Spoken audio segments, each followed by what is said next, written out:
Bristol Community College, Mathematics with Dan Avedikian, Math 060, Topics in Developmental Mathematics, Section 3.6, Problem 13. This is Section 3.6, Problem 13. It says write the number as a decimal, and we have 13 over 20. So, as with all of these, if you can use a calculator, just do the numerator divided by the denominator equals, and you get your answer right away. But if you can't use a calculator, what you do is you set up a division problem.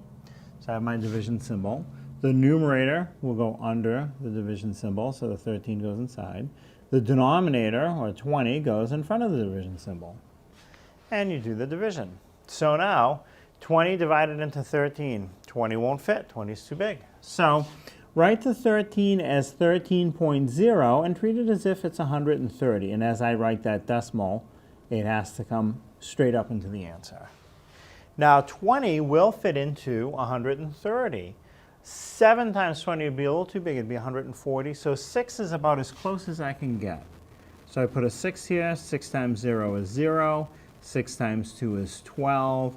So I do have 120. 130 minus 120 is 10. So now, it did not go in evenly. That's okay. I can add another 0 on the end and pull it down next to the 10. So that 10 gets written as a 100. And I want to see 20 divided into 100. Well, I know that goes in 5 times. 5 times 20 is 100, right? 5 times 0 is 0, and 5 times 2 is 10. So there's the 100. Now it fits evenly. 100 minus 100 is 0. So I have an answer of 0.65. That's the decimal equivalent of 13 over 20. And with a lot of these, if there's no whole number in front of the decimal, you can write it as a 0. You can say that the answer is 0.65, or you can just say it's 0.65.